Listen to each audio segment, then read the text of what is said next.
It's 6:04 p.m. Central Time. This is WZED 104.9 FM, broadcasting out of Minneapolis, or what's left of it.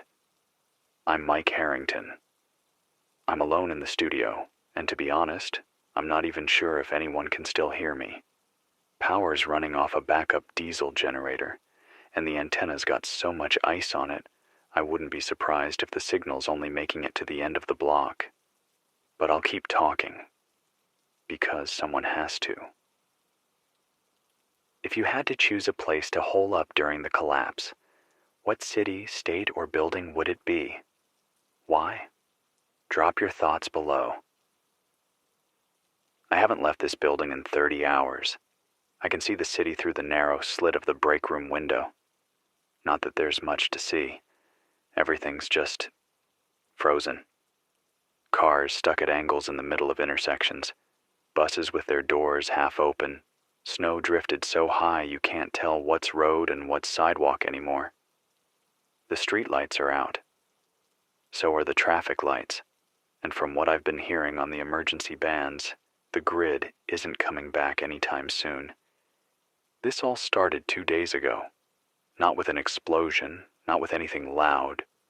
Just a drop in temperature. I remember walking out of the studio that night around midnight. It was cold, sure, but not out of the ordinary for Minneapolis in late January. 12 degrees, maybe 13. I zipped up my coat, muttered something about heating bills, and walked to the lot. But by morning, something had changed. People started waking up to dead thermostats, thermometers outside their windows reading numbers that didn't make sense. -40, then -55. I don't mean wind chill, I mean air temperature. That was yesterday. Today, I don't even know what the number is. Our weather station's instruments froze solid around noon. The digital display just shows dashes now. They're calling it a polar vortex collapse, but that doesn't do it justice. That makes it sound like a weather anomaly, a blip, something you wait out with hot cocoa and an extra blanket. This isn't that. This is the air turning to razors. This is diesel freezing in tanks. This is frostbite setting in after 2 minutes on exposed skin. This is breath freezing inside your throat. I spoke with Dr. Natalie Cross from the University of Minnesota's Atmospheric Sciences Department the morning before communications went down. She'd been tracking Arctic oscillations and had noticed an extreme displacement event, air currents spinning off into places they weren't supposed to go. She sounded panicked.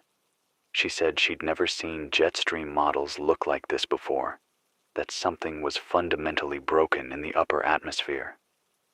She kept repeating the same phrase.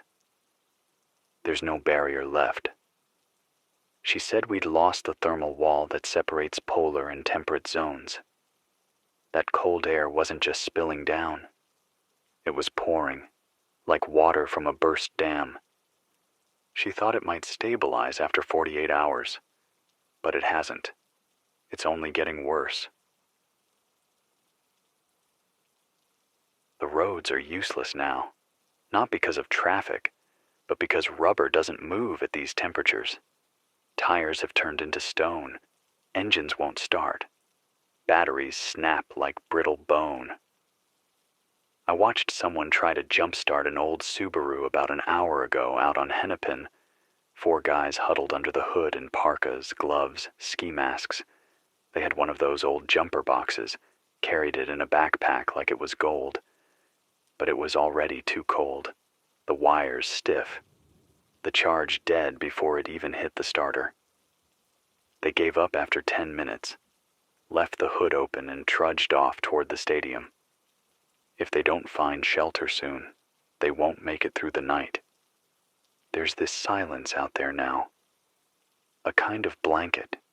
It presses against the studio windows like something alive. You don't hear the wind anymore. You feel it. The glass creaks in the frame, slow and high-pitched, like it's complaining in its sleep. I keep thinking I hear voices in the static of the monitors, but there's nothing. No news feeds, no NOAA reports. Just the dull blue glow of a blank radar and the clock above the console, ticking down in time that doesn't mean much anymore. I haven't heard from anyone official in 15 hours. FEMA's Minneapolis office went dark late last night. Their last message came in over VHF Channel 6. One of those automated emergency tones, followed by a monotone voice repeating, "Emergency warming. Centers at Convention Center and U of M Stadium. Bring only essentials. Prepare for long-duration sheltering. Federal aid delayed indefinitely." But then something strange. About 5 minutes later, the signal came back. Only this time, it wasn't FEMA. It was someone else, a man's voice. Shaky, scared, coughing between words. He said the stadium center had failed, that the generators seized up, pipes burst. Hundreds inside, no heat, no lights. Then the signal cut again. "If anyone from the U of M shelter is out there, if you made it out, I need you to know we're still on the air. Barely.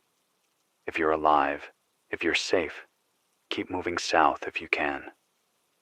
Reports came in yesterday that St. Paul still had partial grid power in the capital sector, but that might already be out.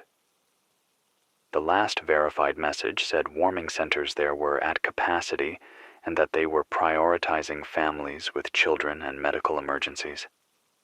I keep staring at the big red switch next to the console, the one marked Final Transmit. We never use it. It's supposed to patch directly into the old Cold War civil defense broadcast net. Low-frequency stuff that can punch through almost anything. But I've never flipped it. The wires haven't been tested in years, and half the relays probably run through substations that are buried under snow now. Still, maybe I'll try it tomorrow, just in case. It's funny what you start noticing when the world goes quiet.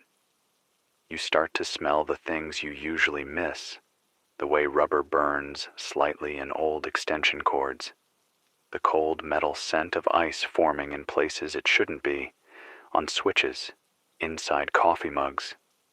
I even caught myself noticing the way my breath curls in the air. It doesn't rise, it just hangs there, suspended, like the air is too thick to let it go. My fingers are numb again. I have to keep them near the space heater between segments. It's a little propane job I found in the storage room behind the lobby. Burns hot, but only for about 5 hours per canister. I'm down to 3. After that, it's just layers and prayer.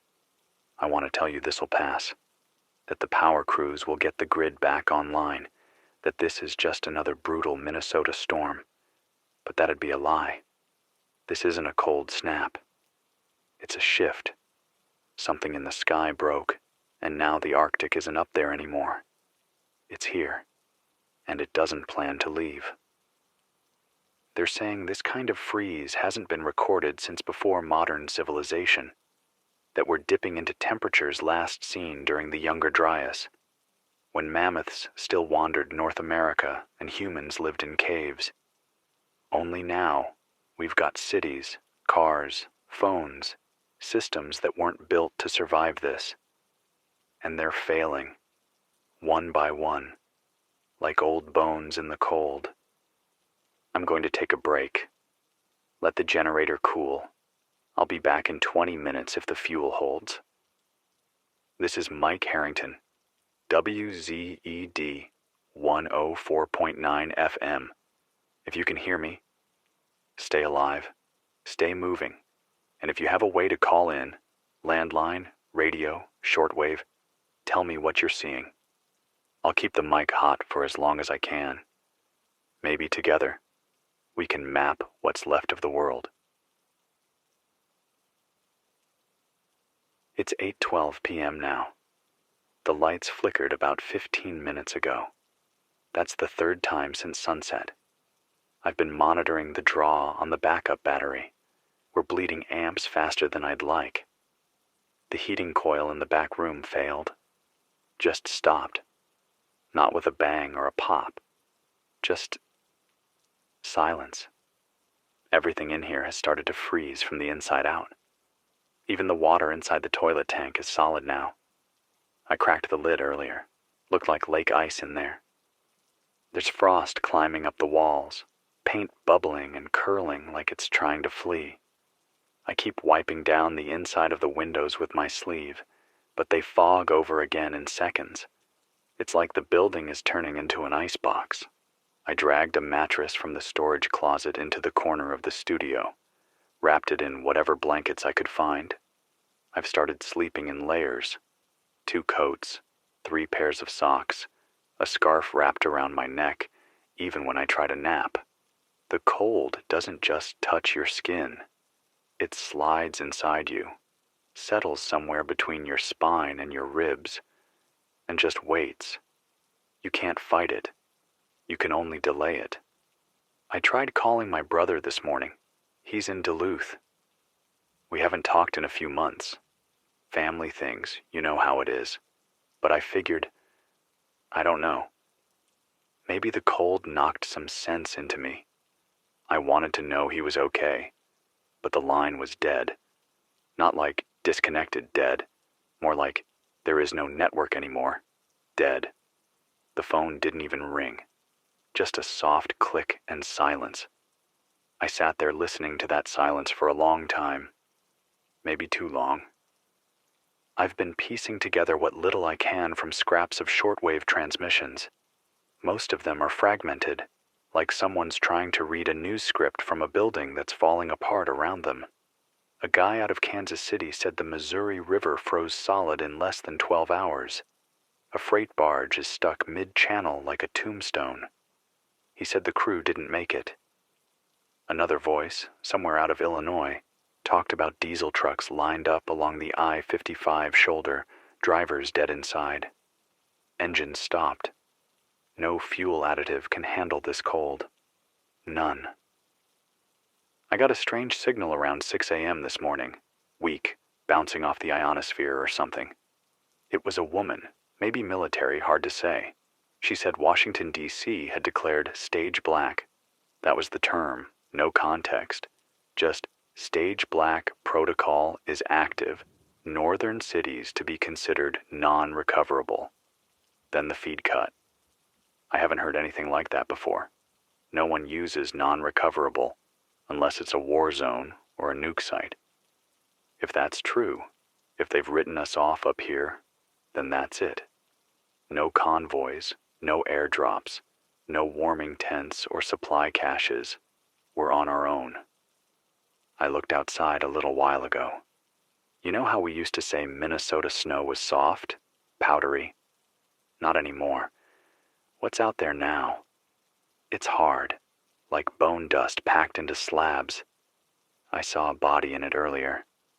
Couldn't tell if it was a man or a woman. Just a frozen shape half buried. The snow doesn't drift anymore. It piles, and it doesn't melt, not even under sunlight. I saw a dog sniffing at the edge of it, paws sticking to the frozen pavement. It didn't bark.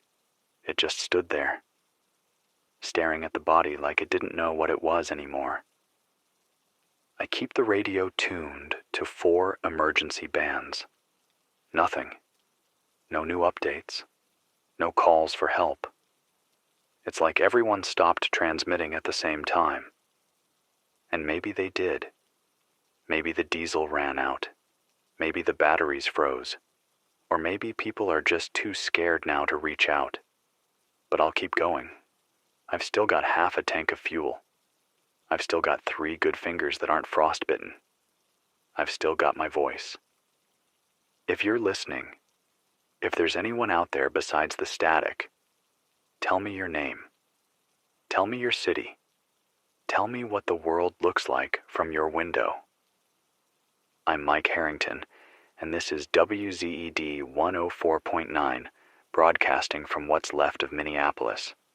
We're still here, and we're not dead yet. It's 10:47 p.m. now, the kind of hour where you're usually getting ready to sleep. but no one's sleeping much anymore. Not out here. Not in this. I boiled a can of soup on top of the propane heater earlier. Took nearly 30 minutes just to get it warm enough to smell like food. Tasted like salt and metal, but it was hot, and that's what mattered. Funny how quickly your standards shift when your teeth won't stop chattering. It's not about taste anymore. It's about heat. Anything with heat is sacred now. I've been checking the lobby again. There's an old vending machine out there that still rattles when I kick it. I cracked it open yesterday with a fire extinguisher. There were a couple candy bars, some bags of pretzels, one can of something called cheeseburger snack bites. I didn't ask questions. I just took it all and stuffed it in a duffel. It won't last long, but it'll stretch another couple days if I ration it. And I'm learning to ration. Not just food, but time, movement, breath. Everything is measured now. The city is unrecognizable. I keep saying that, but it hits harder each time I look out the window. Buildings used to have color, lights, people in them. Now it's all gray and flat, like someone pressed a giant freeze-frame button on the entire metro. Trees snap in half under the weight of ice. Traffic signs have grown icicles long enough to kill a man. And the wind doesn't whistle anymore. It just groans, deep and slow, like the earth itself is tired. I remember when they first started talking about this on the news, weeks ago, how it was just going to be a colder than average winter. Nothing to worry about. Bundle up, stay indoors, don't forget your pets. But then came the models. The warnings buried at the bottom of NOAA bulletins. Words like record-setting, phrases like atmospheric collapse, and unprecedented jet stream reversal. Then it hit Europe, fast and brutal. Cities locked in ice, flights grounded, power grids overloaded, and then, like a tide, it crossed the Atlantic. I heard Berlin froze over in 30 hours. London held out for 2 days before the Thames turned to ice thick enough to stand on. Paris lost power when the Seine froze solid and shattered water mains under half the city. Now it's here. Chicago went quiet last night. Toronto, too. Detroit's last signal was a looped voice transmission telling citizens to evacuate south. But south to where? Every direction is ice now. The power companies have gone silent. I think the substations gave up. We weren't built for this. Even the gas lines are freezing, methane and propane crystallizing in the pipes. That's why the heaters are dying. That's why the lights are going dark. There's nothing moving anymore. No current. No flow. Just stillness. I wish I had something hopeful to tell you. A good story. A survivor call. A message from the military. But all I've got is this room, this mic, and a sky full of dead satellites. I think I saw one fall earlier. Just a streak across the dark. No noise. Just a burning arc and then gone. The stars are bright tonight. That's the strangest part. With all the light pollution gone, the sky looks bigger than I remember. More raw. Colder. Like it's looking back at us now. Watching. Waiting. If anyone out there is still transmitting on CBHAM Marine Band, I'm scanning every frequency I can. Just give me a call. Let me know there's someone else awake. I don't care what city you're in. I don't care if it's just you in a closet with a candle and a battery-powered mic. If you've got breath left, I'll listen. Because if I'm the last one talking, then I want to make damn sure someone's still hearing it. This is Mike Harrington. WZ 104.9 FM, Minneapolis, signing off for the next 2 hours to save fuel. But I'll be back, midnight sharp, unless the cold gets me first. It's 12:03 a.m., and it's colder than death. I stepped out of the booth for a bit. Not outside. God, no. But down the hall, just to stretch my legs, get the blood moving. Even in here, the temperature's sinking. You can feel it creeping through the floor, through the walls. I had to pry open the break room fridge to check what was inside. Everything in there was warmer than the room. I'm not kidding. The soda cans weren't even slushy. They were warm to the touch compared to the desk, the floor, the glass. I found an old wool blanket rolled up in the corner by the couch, stuffed behind a crate of old Christmas decorations. I wrapped it around my legs, tucked it in tight. It smells like mildew and cheap cologne, but it's thick. That's the only thing that matters now. The air in here has this weight. It's hard to explain, like it's pressing in. You breathe, and it doesn't feel like oxygen. It feels like knives. I'm coughing more than I'd like to admit. Little dry fits that sneak up out of nowhere. I think my lungs are starting to protest the cold, and I haven't been able to feel my pinky on my right hand for the last few hours. I keep rubbing it. Nothing. The roads are still dead. No engines, no plows, no movement. Just frozen windshields and exhaust pipes turned to icicles. There's a little sedan out on 10th Street with its door hanging open. Must have been left like that before the deep freeze hit. Now the seat's just a shell of snow. Can't even see the steering wheel anymore. The world is turning into a museum of a civilization that thought it couldn't be stopped by weather.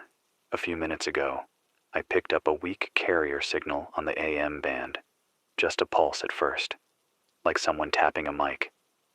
Then a voice, barely audible, full of static, probably bouncing in from hundreds of miles away. It was a kid, or someone young. They didn't say much, just repeated the same sentence 3 times. Still warm in the subway, still warm in the subway, still warm in the subway. Then silence. No call sign, no city, no clue. But if you're hearing this, wherever you are, keep talking. Keep the signal alive. It's the only heat we've got left between us. I've been thinking a lot about what caused all this. The science isn't even science anymore. It's theory and freefall. Models breaking. Equations spiraling out. Dr. Cross said it best when she called it an atmospheric fracture. Not a drop, not a dip, but a break. Like something above us cracked wide open, and now the cold has no ceiling. It just keeps falling. Down and down and down until we're nothing but silence and white. She mentioned something before she lost contact. A satellite anomaly over the Arctic. A pressure point that built up over Greenland. Something about stratospheric compression and reversed polar jets. All of it way over my head. But she sounded scared. Not nervous. Scared. That was the last thing I heard from her. There's no pressure lid anymore. Then her line went to static. If she's out there, I hope she found shelter. She was smart. One of the few people who understood what was really happening, while the rest of us were still arguing about whether we needed a heavier coat. The thing no one wants to admit, not in the news, not on the federal broadcasts, is that this wasn't a freak event. This was slow-motion suicide. We heated the planet until the balance broke, melted the Arctic until the engine stalled. Now we're watching the Earth reboot itself the only way it knows how, with ice. And we're not ready. We built cities like they were immune to nature. Glass towers, electric grids, plastic walls. None of it means anything now. The only things that work are the old things. The cast iron stoves, the hand-cranked radios, the wool, the fire. It's like the future got erased, and the past came back swinging. There's something weird happening to time, too. The sun barely rises now. Just sort of smears across the horizon for an hour or two, then vanishes again behind gray. You never feel daylight. You just know it's not night. The shadows stay long, like the sun forgot how to climb. I miss warmth. Not just physical warmth, but the feeling of it. Coffee on your hands. A grocery store full of noise. Someone brushing past you in a crowd. All of it feels like a dream now. A memory trapped under frost. I've started keeping track of time by fuel canisters. One lasts about 6 hours on low burn. I've got 2.5 left. That's what time is now. Propane hours. After that, this mic will be the only warm thing left in the room. If anyone's out there, especially south of here, check your skies. The cold doesn't stop at borders. It doesn't care about state lines or zip codes. If you've still got heat, still got grid power, stock up now. Food, water, heavy clothes. Because this thing's moving fast, and it's not stopping. You're not paranoid, you're not overreacting. You're just early, and early is what survives. This is Mike Harrington, frozen stiff in the middle of a dead city, broadcasting what might be the last real voice coming out of Minneapolis. Still alive, still talking, still trying. For now. It's 2:11 a.m. The heater just coughed. That sound again, that awful sputter, like it's trying to hold on, but it knows the odds. I swapped in a fresh canister 20 minutes ago. That should have bought me 6 hours. I don't know if the cold's just that much worse tonight, or if the propane's starting to thicken in the line. Either way, I'm not sleeping tonight. Not unless I want to freeze with my eyes shut. I've layered everything I can find. 3 pairs of pants, 4 shirts, a winter coat from the lost and found bin. My boots are stiff, toes numb. I wrapped the mic in a towel earlier. Its metal casing was drawing heat out of my hand like ice. Now I press my mouth up close and speak like I'm whispering to someone across a frozen lake. I used to think cities couldn't die. I thought the noise, the lights, the people, all of it was too big to fail. But it turns out, all it takes is silence. Cold silence. The kind that creeps under doors, down elevator shafts, through the tiniest hairline cracks in your windows. And once it's inside, it doesn't shout. It waits. It settles. There was a dog howling earlier, somewhere down by the parking ramp on 8th. It started around 1 a.m., just a single bark every minute or so, then a low whine, then nothing. I didn't see it, just heard it, and then didn't. That's the pattern now. Movement, whimper, silence, like the cold is finishing its rounds. House by house, breath by breath. I'm not going to sugarcoat this anymore. I don't think there's going to be a rescue. I don't think there's going to be a convoy of snowplows and space blankets and FEMA agents knocking on doors with clipboards and clip-on lights. I think they left us. Not out of cruelty, but because this isn't about survival anymore. Not for them. Not for the cities up north. This is triage. This is a surgical cutoff. Somewhere in a warm office in Georgia or Virginia or wherever there's still power, someone circled a map and drew a line. Everything north of it, sacrificed to the storm. We are that sacrifice. I used to think if something like this ever happened, people would lose their minds, panic, loot, riot. But that's not what's happening. It's quieter than that. People are just slipping away. I saw a guy yesterday walking down Hennepin with no coat, just a t-shirt. His hands were tucked under his arms, and he wasn't running, just walking, slow, like he'd accepted it, like he was heading somewhere he didn't expect to return from. Maybe that's the scariest part of all this. Not the cold, not the darkness, but how quickly we give in, how easily we fold when the heat runs out. I found an old photo on the studio's bulletin board earlier, a station party from 5 or 6 years ago.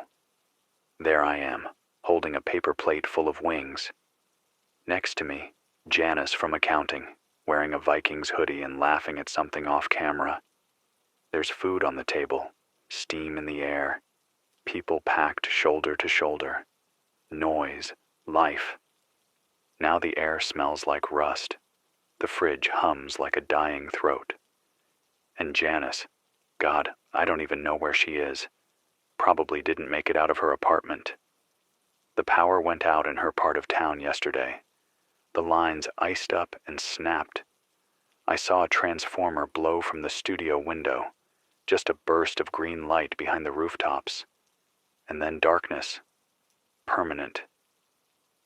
If you're listening to this, and I mean really listening, don't waste your time waiting for permission to act. If your building still has heat, find others. Bring them in. Share what you have. Board up the windows. Seal the vents. Use every towel, every blanket, every old shirt. Build a bunker inside your own living room. And if the heat's gone, move. Now don't wait. Every hour matters. The cold doesn't ask questions. It doesn't make deals. I've heard rumors that some people are heading underground. Sewers, subway systems, old service tunnels. It makes sense. The earth holds its heat longer than steel and concrete. If you can find a deep enough place with no drafts, you might stand a chance. A basement with thick walls and a gas stove. That's paradise now. I know this isn't what people want to hear. I know they tune in hoping for updates, for hope. But hope needs something to stand on. And out here, the ice is swallowing the ground. All I can offer you is the truth, and my voice, and the stubborn little red light on this mic that says I'm still here, still broadcasting, still trying to be a lighthouse even as the sea freezes solid.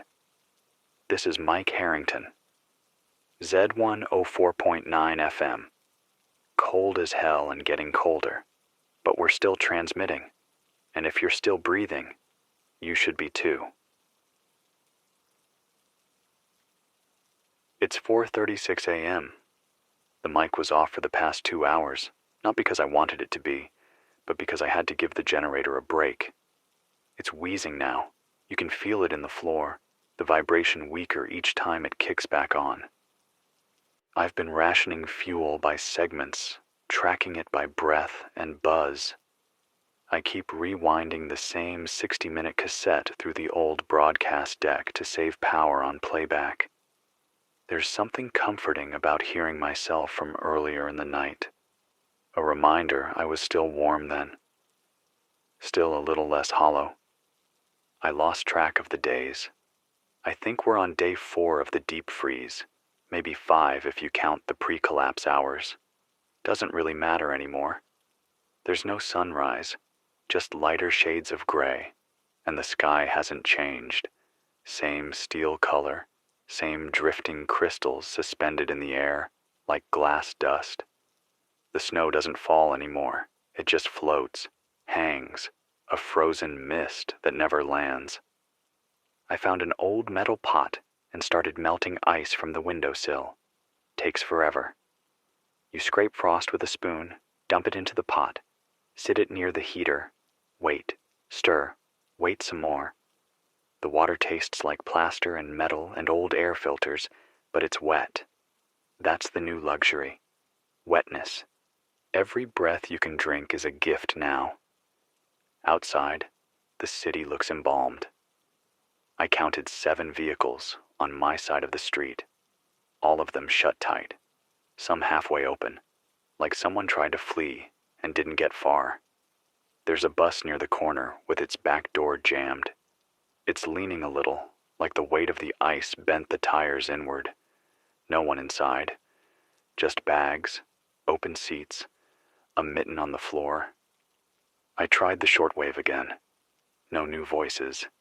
Just that endless buzz, high and low, like a pulse from something very far away. Once in a while I get a snippet of a voice, some phrase yanked out of time and tossed through the static, moving south now, or -73 confirmed, or abandoning grid sectors A through G. They're calling it grid abandonment, not blackouts, not outages, abandonment. That's the word I keep hearing on the stronger government channels. That means it's not just failed, it's forgotten. They've started writing off entire zones, prioritizing cities with better insulation, stronger natural gas lines, or proximity to southern freight hubs. Minneapolis? We're on the wrong side of the cutoff. I think about the old people trapped in their apartments, the ones without family nearby, the ones who never downloaded the emergency apps or watched the scrolling tickers on the news. What do they do when the thermostat dies? When the windows grow white from the inside? Do they sit under quilts, listening to radios that haven't made a sound in hours? Or do they already know? Do they lie down, close their eyes, and let the silence take them? I don't know. But I wish I didn't have to think about it so much. The backup studio downstairs has a window that faces the river, or at least used to. Now it's just a white wall out there. The Mississippi's gone still. I don't know if it's frozen solid, but the surface doesn't move. No mist, no flow, just a crust of ice from bank to bank. That river used to carry heat, traffic, life. Now it's just another tomb under the snow. And it's spreading. The last faint ping I got from Denver was 5 hours ago. They were at -58 and dropping. Missouri's under a hard freeze. Arkansas reported transformer overloads at 1 a.m. Nashville's still broadcasting, but running on scheduled blackouts to conserve fuel.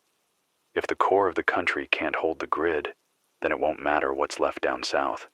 The ice doesn't need permission to keep moving. I started writing a list earlier. Things I wish I'd grabbed. Things I never thought I'd miss. Notebooks. Not for writing, but for fuel.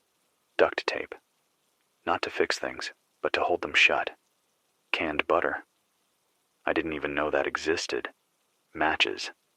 I found one box, 6 matches left. Each one now worth more than cash ever was. And a hand crank flashlight. The studio had one. I gave it to a guy who came by 2 nights ago asking for help. I hope he made it wherever he was going. You learn quick. Survival isn't just about what you have. It's about what you didn't forget. This mic is hot again. The red light's steady. And I'm still here. Still talking. Still hoping, if not for rescue, then at least for a voice on the other end. Something. Anything. This is Mike Harrington. Z104.9 FM. Somewhere in the ruins of Minneapolis. It's too cold to measure, too late to fix, but not too far gone to fight. If you're listening, breathe slow. Move little. Talk less. Save your heat. But if you've still got a voice, use it. Don't let the silence win. It's 6:18 a.m. I haven't seen the sun in days, but this is supposed to be morning. At least, it was. The sky outside is still the same dead steel color it's been all week. There's no warmth to mark the shift. No color. Just a change in the kind of darkness pressing on the glass. I'm sitting here wrapped in 4 blankets, gloves on, scarf covering my mouth between sentences. My breath curls in front of me like cigarette smoke. I can't tell anymore if I'm shivering from the cold or from the silence. Maybe both. The heater is still going, barely. It hisses more than it burns now. The flames turned blue. That's never a good sign. The building creaks more than it should. You can hear it groan as the cold sets deeper into the walls. Concrete sounds different when it freezes, less solid, more brittle, like it's waiting to snap. I walked through the lobby an hour ago and saw cracks forming in the drywall, small ones, but spreading. If this place collapses, it won't be because of time or age. It'll be because we never built anything to survive this kind of cold. We designed our lives around the assumption that tomorrow would look like yesterday. That heat would come when we flipped a switch. That winter was something we could manage, tame, predict.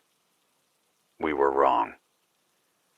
I got a faint signal from Ontario, a woman broadcasting on what sounded like a repurposed emergency beacon.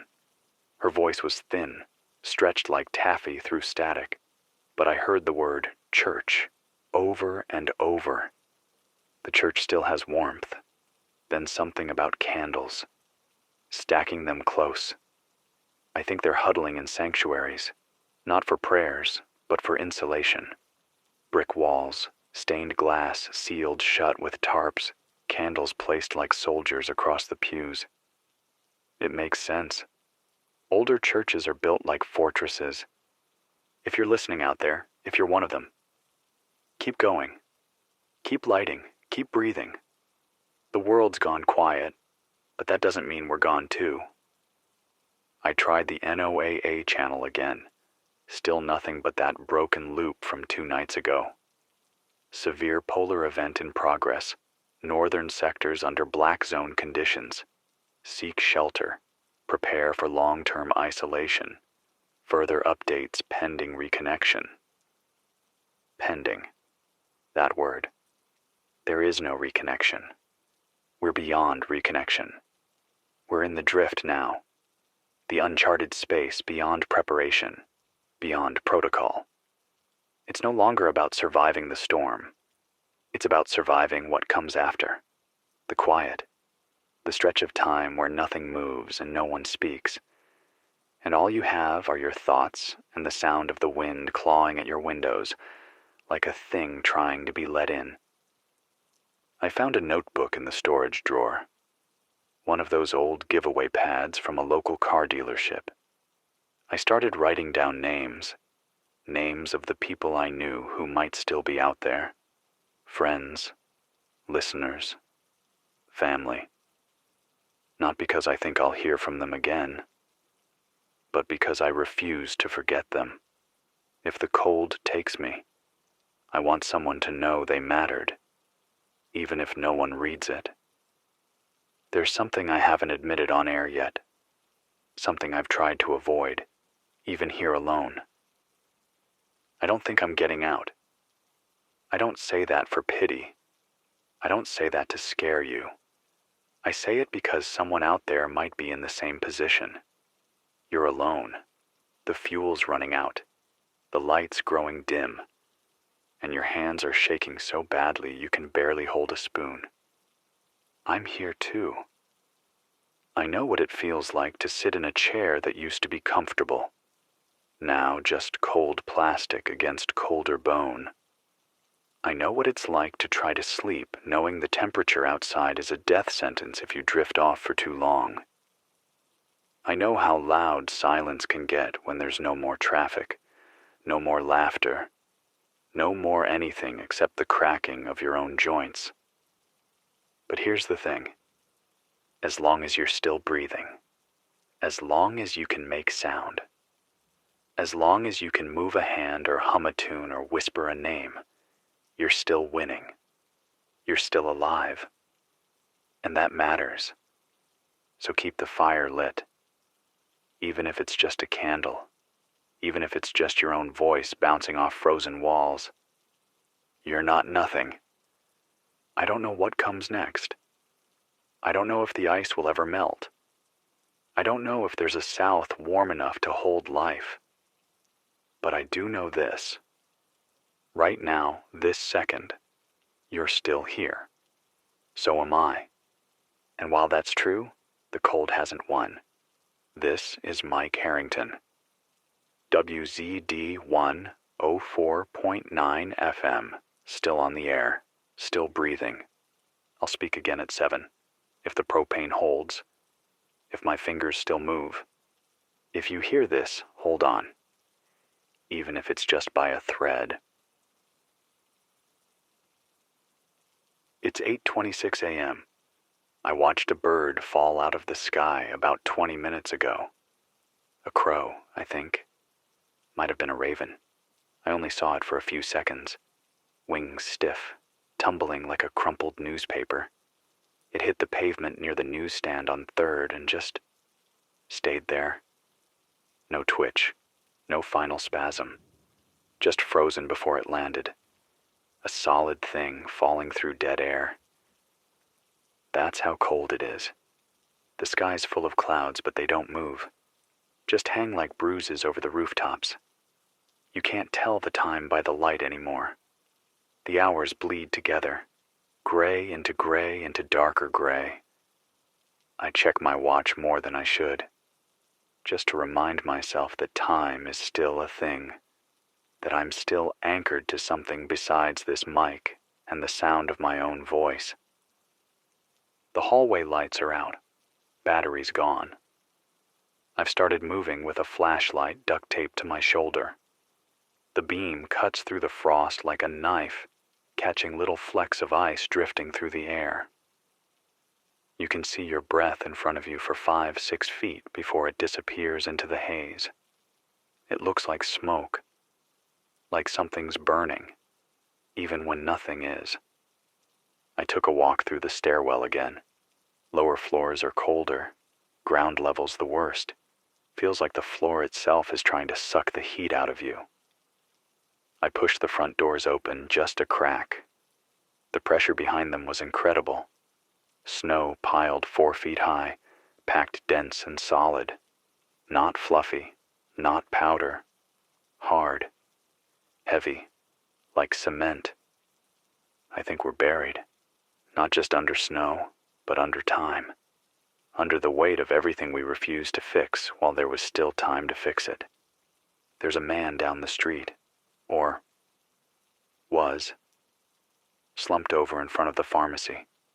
Coat open, one glove missing. Looked like he had a bag in his hand. Medicine maybe, or just soup cans. Hard to tell. I watched from the window. Waited to see if he'd move. He didn't. Eventually the frost took him. Covered his shoulders, his hair, the curve of his back. The snow didn't bury him. It just claimed him, like he belonged to it now, like he'd always been there, part of the sidewalk. We weren't made for this. Our bones, our blood, our skin. It's all calibrated for a world that no longer exists. A world with thermostats and coffee shops and warm car seats. We evolved in climates where cold meant inconvenience, not extinction. And now it's survival by proximity. If you're close to a fire, you live. If you're not, you vanish. I heard a broadcast from somewhere in Wisconsin, weak but steady. A woman. She said they'd converted a junior high school into a shelter. Said the boiler was still working. They're running it nonstop, cycling people in and out of rooms to keep them from freezing. No school, no lights, no teachers, just warmth. Kids and parents and old folks and whoever else could walk far enough, fast enough, to get inside before their lungs froze. She said they're down to rice and beans, but they're alive. That's the part that matters. If you're hearing this, and you're within walking distance of Fond du Lac, look for that school. Look for the smoke. Follow the heat. But be fast, because every hour that passes, the snow gets harder, the air gets thinner, and the cold presses closer. I've started losing words sometimes. Mid-sentence, my mouth moves and nothing comes out, not because I forget what to say, but because the cold freezes the words in my throat. I have to stop, swallow, try again. There's this fuzziness, too, like my thoughts come wrapped in insulation. Slower, heavier. I read somewhere that's one of the signs. Not frostbite, not hypothermia. The other one. The deeper kind. The one you don't come back from. Where your brain starts to drift, like a lifeboat that's cut its rope. But I'm not there yet. Not while I've still got this mic. Not while the red light's still on. Not while I can hear the hiss of the antenna feed and the soft hum of the generator outside the booth. There's something sacred about a signal. It means someone's still trying, still reaching out, still tethered to the idea that they aren't alone. That's what I'm doing. Every hour, every broadcast, holding a line against the silence. This is Mike Harrington, voice like a cracked engine, hands wrapped in socks, knees locked from the cold. Z104.9, one tower, one voice, still alive, still with you. It's 8:26 a.m. I watched a bird fall out of the sky about 20 minutes ago. A crow, I think. Might have been a raven. I only saw it for a few seconds, wings stiff, tumbling like a crumpled newspaper. It hit the pavement near the newsstand on 3rd and just stayed there. No twitch, no final spasm, just frozen before it landed. A solid thing falling through dead air. That's how cold it is. The sky's full of clouds, but they don't move, just hang like bruises over the rooftops. You can't tell the time by the light anymore. The hours bleed together, gray into darker gray. I check my watch more than I should, just to remind myself that time is still a thing, that I'm still anchored to something besides this mic and the sound of my own voice. The hallway lights are out. Battery's gone. I've started moving with a flashlight duct-taped to my shoulder. The beam cuts through the frost like a knife, catching little flecks of ice drifting through the air. You can see your breath in front of you for 5-6 feet before it disappears into the haze. It looks like smoke, like something's burning, even when nothing is. I took a walk through the stairwell again. Lower floors are colder. Ground level's the worst. Feels like the floor itself is trying to suck the heat out of you. I pushed the front doors open just a crack. The pressure behind them was incredible. Snow piled 4 feet high, packed dense and solid. Not fluffy, not powder. Hard. Heavy. Like cement. I think we're buried. Not just under snow, but under time. Under the weight of everything we refused to fix while there was still time to fix it. There's a man down the street, or was, slumped over in front of the pharmacy. Coat open, one glove missing. Looked like he had a bag in his hand. Medicine, maybe, or just soup cans. Hard to tell. I watched from the window, waited to see if he'd move. He didn't. Eventually, the frost took him, covered his shoulders, his hair, the curve of his back. The snow didn't bury him. It just claimed him, like he belonged to it now, like he'd always been there, part of the sidewalk. We weren't made for this. Our bones, our blood, our skin. It's all calibrated for a world that no longer exists. A world with thermostats and coffee shops and warm car seats. We evolved in climates where cold meant inconvenience, not extinction. And now it's survival by proximity. If you're close to a fire, you live. If you're not, you vanish. I heard a broadcast from somewhere in Wisconsin. Weak, but steady. A woman. She said they'd converted a junior high school into a shelter.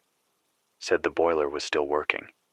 They're running it non-stop, cycling people in and out of rooms to keep them from freezing. No school, No lights, no teachers, just warmth. Kids and parents and old folks and whoever else could walk far enough, fast enough to get inside before their lungs froze. She said, "They're down to rice and beans, but they're alive. That's the part that matters." If you're hearing this and you're within walking distance of Fond du Lac, look for that school. Look for the smoke. Follow the heat.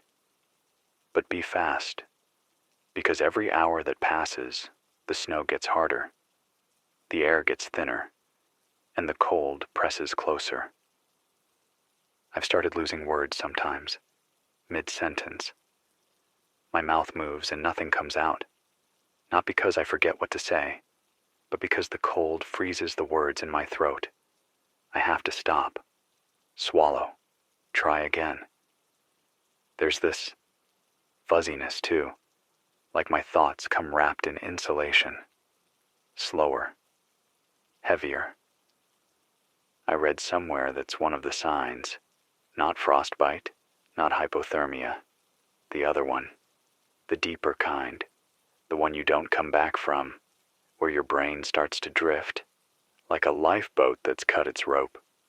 But I'm not there yet. Not while I've still got this mic. Not while the red light's still on. Not while I can hear the hiss of the antenna feed and the soft hum of the generator outside the booth. There's something sacred about a signal. It means someone's still trying, still reaching out, still tethered to the idea that they aren't alone. That's what I'm doing. Every hour, every broadcast, holding a line against the silence. This is Mike Harrington, voice like a cracked engine, hands wrapped in socks, knees locked from the cold. Z104.9. One tower, one voice, still alive, still with you. It's 9:32 a.m. I opened the studio window a few inches earlier. I don't even know why. Maybe just to remind myself what the air really feels like out there. Maybe because I needed to feel something real. It hit me like a wall. Not a breeze, not a gust, just a dense, unmoving mass of cold that didn't even seem like it belonged to air anymore. It felt more like stepping into vacuum. I swear it didn't even smell like anything. No car fumes, no smoke, no wet snow, just nothing. I had it open for 12 seconds. That's it. Just 12. Long enough to feel the frost climb down the window frame and bite into my gloves. Long enough for the heater to hiccup like it had just seen a ghost. Long enough for me to realize that if I ever go out there without something burning at my side, I won't be coming back in. I closed it, latched it tight, sealed the gap with duct tape. That little taste of outside was enough to strip the feeling from my fingertips for almost an hour. It's hard to describe what the cold feels like now. It's not sharp anymore. It's not like needles or wind. That's too familiar. This kind of cold, it's heavy, like a weight pressing into you from every angle. It doesn't sting. It sinks. And the worst part is, it's silent. It doesn't warn you. Doesn't tell you it's there. It just waits. And when you stop moving, even for a second too long, it moves in like it was always meant to. I caught myself staring at the flame on the heater earlier, just watching it flicker. That tiny blue and yellow dance. It's the last bit of warmth left in this building, maybe the last bit in this part of the city. If it dies, that's it. It's not poetic anymore. It's just final. I've been rationing everything. My words, my thoughts, even my hope. I've started whispering when the mic's off, like I don't want to waste the breath. Like maybe if I speak softer, the cold won't hear me. I keep thinking about my parents. They're in Rochester, or they were. Last I heard from them was 2 days ago, right before the towers went down. Mom said they were staying at the hospital. Dad's pacemaker made them a medical priority. Said the backup generator was working. Said they had food, blankets, fuel. But that was before the second wave of cold swept in. If either of you are hearing this, I'm still here. I'm trying to hold the line. I'm still warm. Not much, but enough. And I'm not going anywhere until I have to. Until the last flicker. Until the final hum. Until this mic falls silent for good. But not yet. I've been hearing strange things on the edges of the bands. Not voices, not music, something else. A low rhythm, almost like a pulse. 4 seconds apart, then silence, then again. 4 seconds. Repeat. I've tracked it across 3 different frequencies. It's too precise to be interference, too steady to be nature. I don't know what it is. Could be a machine. Could be someone trying to send a signal from somewhere else. Could be the last heartbeat of some relay station on the edge of collapse. Or it could be nothing. But it's there. And if it's out there, someone put it there. Which means someone's still fighting to be heard. That's all this is, really. This whole station, this whole broadcast. It's not information anymore. It's a flare. A flashlight in the dark. A hand banging on the inside of the ice saying, "I'm still alive." I know I keep saying that. Still alive. Still here. Still talking. But maybe that's all we've got left. The stubborn refusal to disappear. The need to take up space. Even if it's just inside the static. So if you're hearing this from anywhere, from a house with a fireplace, from a grocery store locked up and empty, from a basement with candles and cans and blankets, talk. Turn on the radio. Use a ham. Shout into a pipe. Tap on the walls. Just talk. Because silence isn't neutral anymore. It's a predator. And it wants us to be quiet. Wants us to freeze and fold and fade out, one by one. We don't owe it that. This is Mike Harrington. Voice still strong, even if my bones aren't. Z104.9 FM, Minneapolis. The ice has taken the streets, the lights, the sky. But not the signal. Not yet. It's 10:48 a.m. now. The flame just dipped again. Not out, not yet, but I can tell it's not what it was. I tapped the canister. Shifted it. Nothing. Still got weight to it, but the propane's slow now. Sluggish, like it doesn't want to move through the line anymore. The cold thickens everything. Air, blood, gas, thought. I wrap the tank in towels. Dumb trick I saw in an old survival magazine once. Supposed to help it burn longer. Or maybe it just makes me feel like I'm doing something. Doesn't matter. Even if it buys me 1 more hour of warmth, that's another hour I get to stay human. I boiled water again this morning. Used melted frost from the edges of the studio's double-pane windows. Took nearly an hour just to get a mug's worth. I held it with both hands. Didn't even drink it at first. Just let it sit between my palms. It felt like holding life. I think I understand now why people light candles when things go bad. It's not just for hope. It's for heat. For motion. For proof that something in the room is still alive. The fire's the last animal left in the world. Everything else is frozen or gone. I tried to make a list last night of what we've lost. Power, roads, movement, music. But it's the small things that hurt more. The smell of bread baking 3 floors down. The rattle of bikes over sidewalk cracks. Wind chimes that weren't frozen shut. The rustle of coats in a hallway.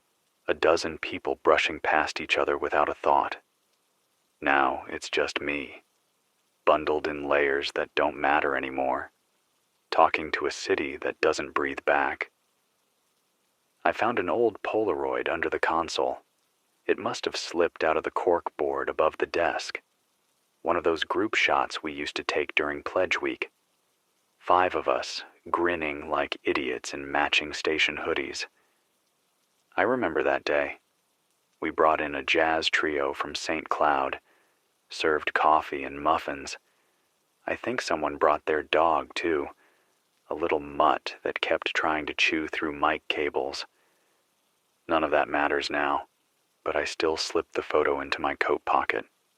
Not because I think I'll show it to anyone, but because it reminds me that once this place was loud, warm, full of motion. That's what we're really mourning, isn't it? Not just the power grid, not just the infrastructure, but movement. The small acts that told us we were alive. A footstep echoing, a door creaking, a laugh from across the room, the scrape of a chair on tile, the sound of living things living. That's all gone now. Blanketed, buried, muted. And I know what comes next. I've been reading between the frequencies, listening to the pauses between broadcasts. You can hear it if you know what to listen for. Silence that isn't silence. It's the hush before the ice cracks. The stillness before the power dies completely. The moment when the last generator flickers and the only thing left is whatever heat you've got in your lungs. The cities are going dark one by one. Last night I got a faint transmission from Des Moines, somewhere around 2 a.m. A man whispering coordinates. Then he coughed. Hard. Said the shelter's walls were sweating on the inside, which means the difference between indoor and outdoor temperature is collapsing. Then he said, "We're not dead. Just disappearing." Then static. I sat in the dark with that for a long time. We're not dead. Just disappearing. I want to believe that's not true. That we haven't all just faded into the snow. But I've stopped waiting for the rescue choppers. I've stopped hoping for the news vans to roll in with batteries and coffee and promises of federal relief. The last satellite feed I tapped into went black yesterday. Not broken. Terminated. Deliberately. Like someone high up finally decided to stop pretending this could be fixed. If you're south of here, if your pipes still work and your lights still flicker, know this. The freeze is moving. It's not just a front. It's a collapse. The polar ceiling is gone. And the world doesn't know how to keep the cold where it belongs anymore. Don't wait. Don't warm your hands on rumors. Get ready. I don't know what ready means anymore, but I know it starts with awareness. It starts with lighting every candle you've got and standing close to the people who haven't frozen yet. And if you are frozen, if you're scared and shaking and buried under every blanket in your house, know that you're not alone. I'm here, still broadcasting, still alive, still watching the frost creep in under the studio door and refusing to let it take my voice. This is Mike Harrington, Z104.9 FM, one warm breath in a frozen city, one voice left in a world of white. I'll be back at noon, unless the heat gives out. It's 12:01 p.m. If this were a normal Tuesday, the city would be alive by now. Lunch crowds, cars idling in drive-thrus, students walking to class with earbuds in, barely looking up. I used to complain about all of it. The noise, the crowds, the honking. But now I miss it. Every single sound, every reminder that other people existed close by. Now the city's as quiet at noon as it is at midnight. The silence is starting to feel permanent. The heater flared back up an hour ago. I adjusted the line, banged on the regulator with a wrench, swore at it. Something gave. The flame got a little stronger. Maybe bought me another few hours. That's all I'm doing now. Stealing time and hours. Carving it out with whatever I've got left. I think the cold outside dropped again. I keep checking the thermometer taped to the inside of the window, but it stopped responding yesterday. The needle just sits there, trembling, pointing at a number that doesn't exist. I don't even know how cold it is anymore. There's no scale for this. You don't measure hell with digits. Earlier, I tried the building's rooftop access hatch. I figured I'd get a better look at the horizon, maybe scan for smoke or any signs of movement. The door was sealed shut. Not locked, just frozen so thoroughly I couldn't even budge it with a crowbar, metal fused to metal, ice like weld. That's how deep this freeze runs. It's not just outside anymore. It's inside the bones of everything. I've been hearing less and less on the emergency bands. I don't think that means people aren't transmitting. I think it means the equipment is failing. Radios that were never meant to survive these temperatures are seizing up. Antennas are collapsing under the weight of ice. Batteries don't charge. Wires snap like twigs. We built this whole world on the assumption that the atmosphere would behave, that weather was a variable we could plan around. That cold had limits. We knew extremes. We had numbers for it. -40, -60. But this is something else. This is not weather anymore. This is a force. I finally cracked open the emergency cabinet in the back of the station, the one labeled, "For flood or fire use only." Guess we were missing a third label. There were 2 emergency blankets in there. Foil. Reflective. No warmth of their own, but I wrapped them around the inside of the booth, taped them to the walls. Now I sit inside a silver cocoon, waiting for the next flicker of fuel, the next sound on the airwaves, the next breath that doesn't sting the inside of my throat. I got a pulse from Nebraska about an hour ago. A woman, I think. Her voice was distant, like she was speaking into a pillow. She said her name was Amy, said her shelter had lost power 2 days ago, but the basement was still insulated. She said they had 7 people, 3 kids, 1 generator, enough food for maybe 4 more days. She asked if I knew where the warmth had gone. I didn't have an answer. The warmth is gone. It's not moving. It's not hidden. It's just gone. Maybe we used it all, burned it in the name of comfort, in the name of industry. Maybe this is what happens when you squeeze heat from the earth for 100 years without stopping. It stops coming back. Amy, if you're still listening, I'm here. I'm with you. I don't know if help is coming. I doubt it is. But keep the flame lit. Keep moving. Keep wrapping those kids in every blanket you can find. Breathe slow. Think slow. Don't waste heat on panic.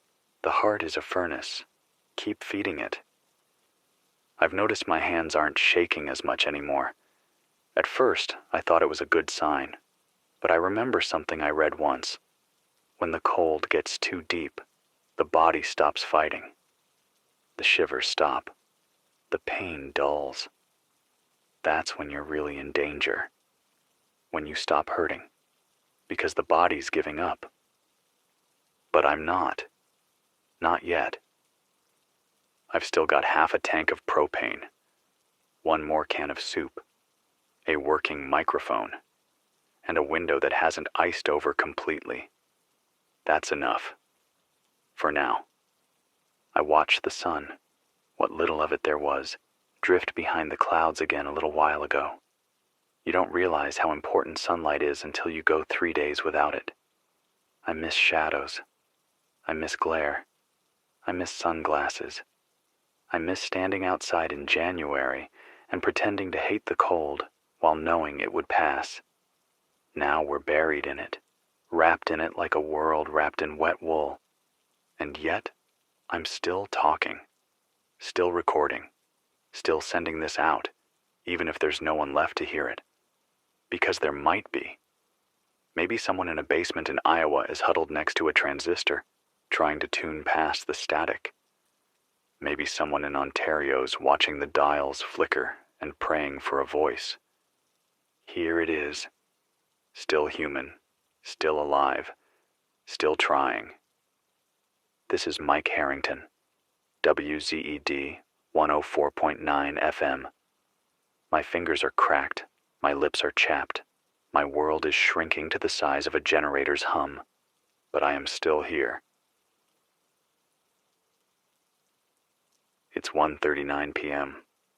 I tore up one of the carpet tiles from under the booth about 10 minutes ago, rolled it into a tube, and wrapped it around the base of the door with duct tape. The draft was leaking in again, barely enough to notice unless you sat still long enough. But I've been sitting still long enough. You start to feel it on your ankles first. That thin line of air scraping your skin raw, slowly. It's always the small things. Always. I used to think cold was a thing you could fight. Pile on enough jackets, eat enough hot food, huddle around enough fires, and it'd go away. That was city thinking. Modern thinking. Now I understand it better. Cold doesn't care about your effort. It doesn't fight. It just waits. You don't beat it. You just slow it down. I've been rotating socks, keeping one pair inside my coat at all times so they stay warm, swap them out every 6 hours, dry one on the back of the heater, wear the other. I thought it was a dumb trick at first. Now it's the only reason I haven't lost a toe. I pulled one of the old emergency blankets off the wall earlier, not because I don't need it, but because I saw something, just out the window between the rooftop ledges across the street. Smoke. Not much. Thin. White.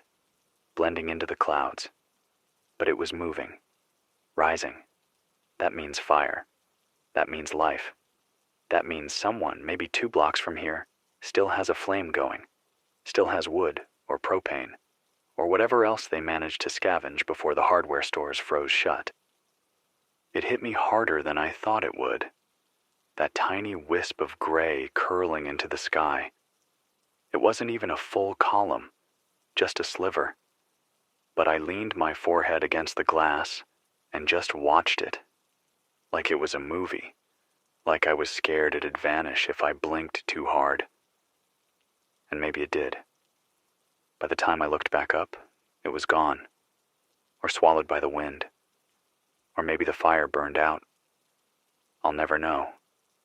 But for a few minutes, I wasn't alone. I had proof. There are still people out there. I've started whispering between transmissions, not for any real reason, just habit, I guess. Talking to myself, saying names, old addresses, grocery lists, memories. I recite the order of streets between here and my childhood home, like I'm walking it again in my head. Oak Street, Fuller Avenue, Highland Road, blue mailbox, 3 left turns, garage with the broken sensor. I don't know why I do it. Maybe it's a way to fight the fade. Keep the pieces of my mind from sliding off the map. Keep what's me intact. I had a listener once, back when we still had callers. She used to ring in every Thursday during open line. Maria, from North Minneapolis. Her voice had this gravel to it. Smoked a pack a day, probably. But kind. She always talked about old jazz records, the kind that came in cardboard sleeves so soft they felt like suede. Said she had hundreds. Said they kept her warm when her furnace acted up. Maria, if you're out there, and if any of those old records survived, burn them. I mean it. You don't need Miles Davis when your fingers are going black. Use the sleeves for kindling. Use the vinyl for smoke signals if you have to. They don't play anymore, but they might still save you. I used to think it was a tragedy when old things got destroyed. Now I think the real tragedy is saving something that won't save you back. The streets below are still empty. The snow's smoother now, untouched, like no one's walked it in days. But I know better. People are still out there. They're just under things, in crawl spaces, in pantries, in stairwells turned to bunkers. Nobody walks above ground unless they have to, because every step above ground is a gamble. I saw footprints earlier, frozen in place, one set, headed west. They were sharp, deep, fresh within the last few hours. No drift covered them yet. That means someone moved, someone nearby. Maybe the same person who lit the fire. Maybe someone else. Doesn't matter. They were real. And that's more than I had yesterday. It's strange how fast your definition of good news changes. Yesterday, good news was the heater working. Today, it's footprints. Tomorrow, good news might just be waking up. If you're listening to this, wherever you are, write things down. I don't mean survival notes or coordinates. I mean the stuff that matters. The stuff that proves you were here. Your name. Your sister's birthday. The song that played when you kissed someone the first time. Your favorite ice cream flavor. The movie that made you cry in secret. All of it. Because if we don't make it, someone's going to need to know what was good before the frost took it all. Write it, speak it, burn it into the walls if you have to. This is Mike Harrington. ZD 104.9 FM. Still here, still breathing. I'll be back before sundown. Or what passes for sundown these days. It's 3:06 p.m. The sun never showed. I think it tried.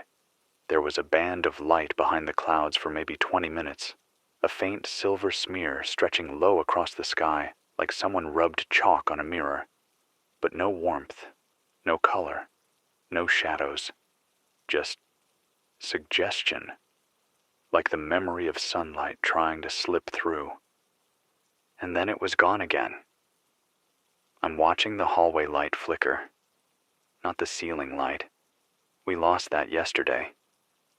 I mean the flashlight I taped to the wall with old packing tape. It's been running off a rechargeable brick I keep near the heater, but the battery's blinking now. 1 bar. Soon it'll be dark in there too. When it goes, I'll only have the flame. And this red mic light. That's the thing I can't stop staring at. The red glow on the console. It's faint, barely brighter than the frost on the switchboard, but it's warm.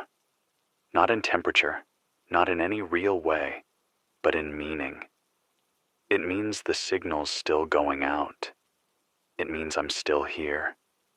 It means that whatever else has gone silent, WZED, is still alive. I'm hungry, not starving, not yet. I still have 2 cans left. One's tuna, the other's beans.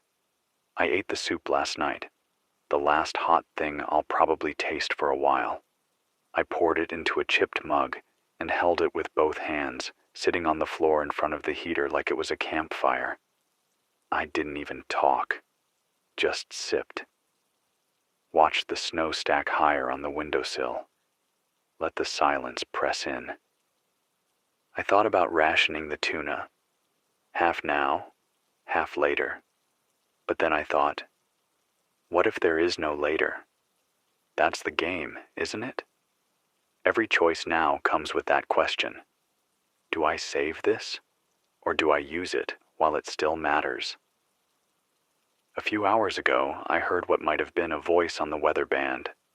Not clear, not even a full sentence. Just 2 words.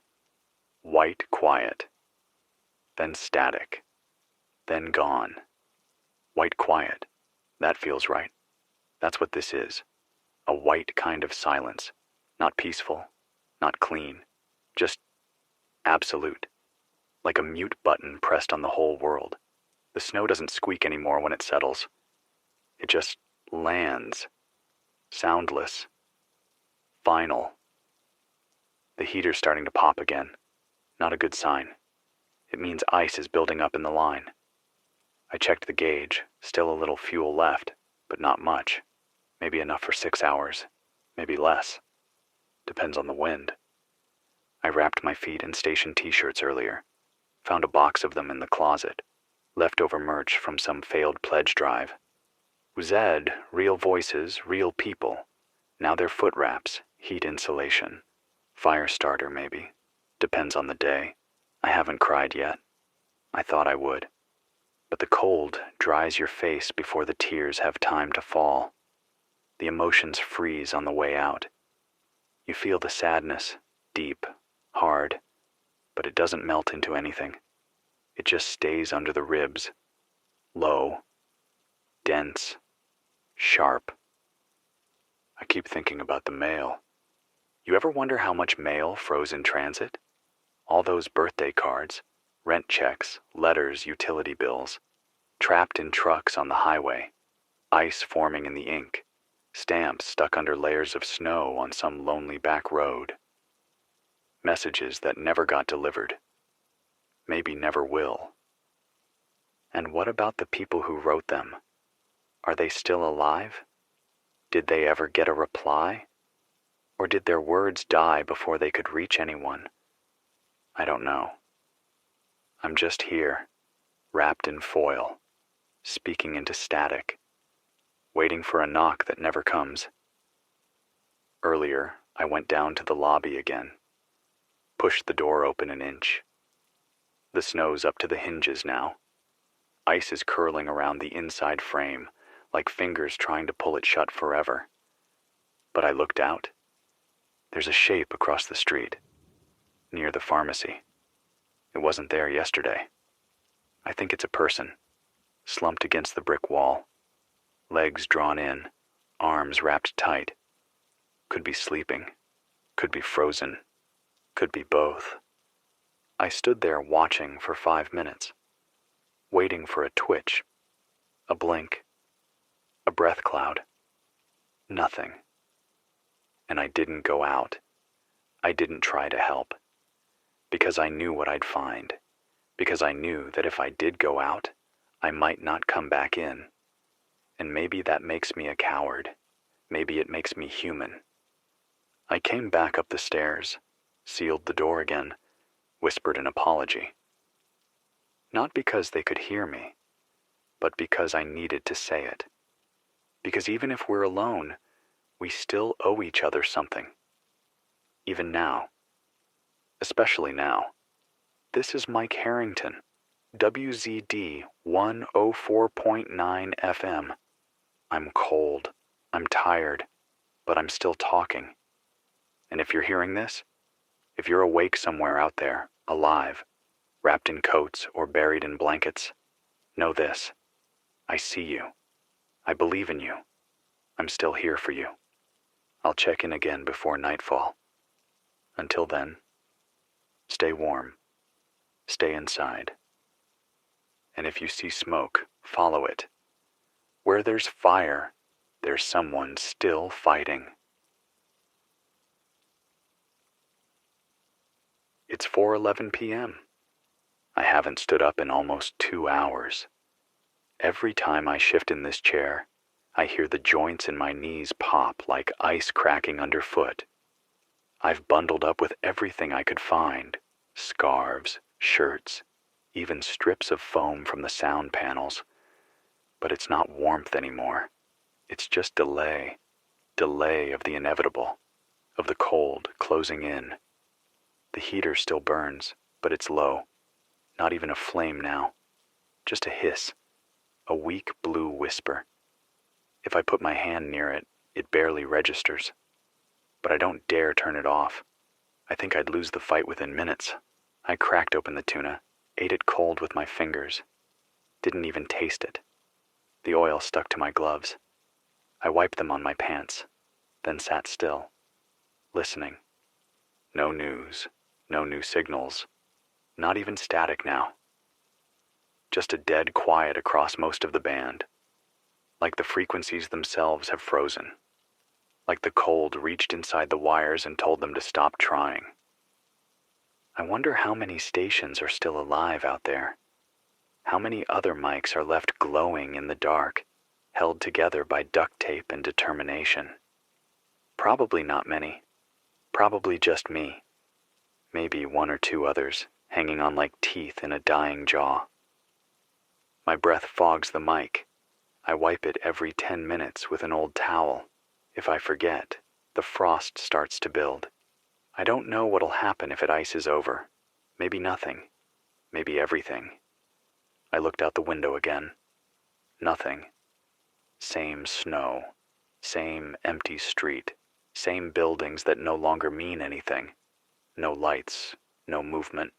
No fire. But the shape near the pharmacy is gone. That stopped me. I rubbed my eyes, checked again. It's not there. The lump, the one I told you about last broadcast, gone. No drag marks, no footprints, no melted snow, just empty brick. I don't know what that means. I don't want to think about what that means. Maybe someone came for them. Maybe they woke up. Maybe the wind pulled the snow just right and hid the evidence. Or maybe something else. Maybe the cold doesn't always leave you where you fall. I try not to let my mind spiral. But isolation's funny like that. It doesn't hit you all at once. It creeps in slow, like the frost on your windows, like the crack in your boot, like a thought you don't want to finish. I caught myself talking to a chair earlier. Out loud, said, "Can you believe this?" Like the chair had something to offer. Like it remembered the old world too. Like it was going to lean over and say, "Yeah, man, crazy stuff." I laughed, alone. It echoed, and then I stopped. I don't want to lose the thread.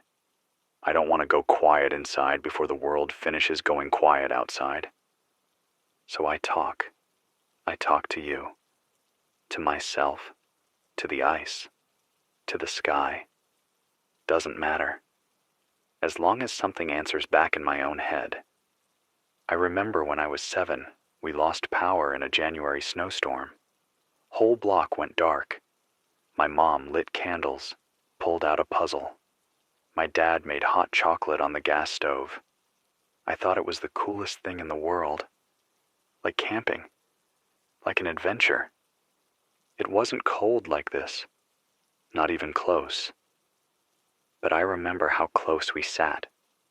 How quiet we were.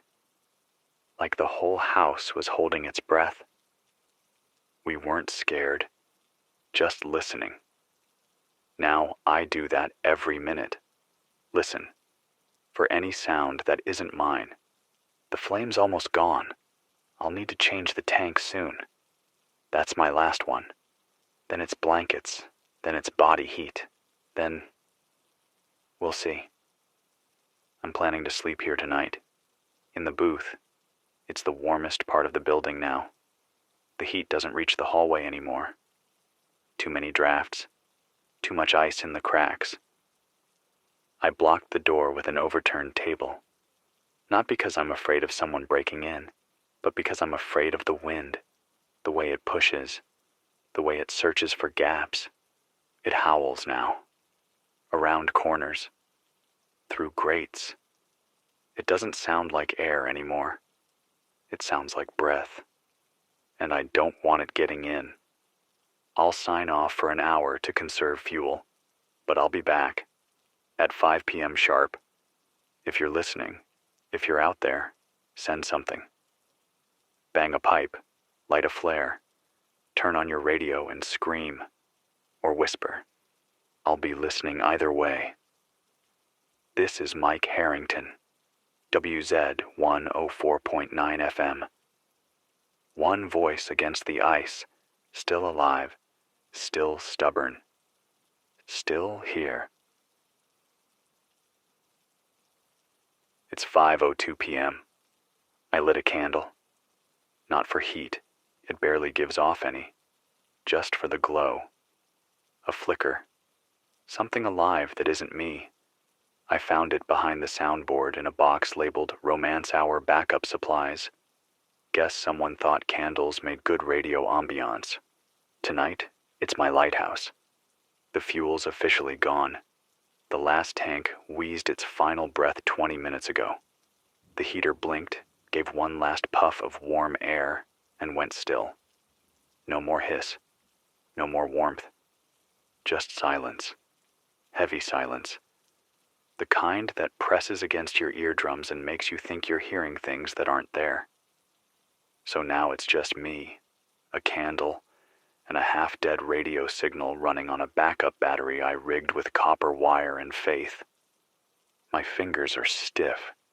I've got gloves, but they're not enough. I tried warming them under my arms, but it doesn't last. Every word I say feels like it's being chiseled out of ice. But I keep talking, because if I stop, the cold wins. And I promised myself I wouldn't let that happen. Not yet. I'm layering my voice on top of the void, brick by brick, sentence by sentence, hoping it builds something that lasts longer than me, something someone else will hear one day and say, "He was there. He tried." That's all I've got now. Effort. There was a sound just now, a creak. Not the building. It was sharper, closer. The stairwell, maybe. I froze, held my breath, waited for another. Nothing. Could be ice shifting. Could be the wind. Could be something else. Someone else. I don't check anymore. Not when it's dark. Not when I don't have a way back up if I slip.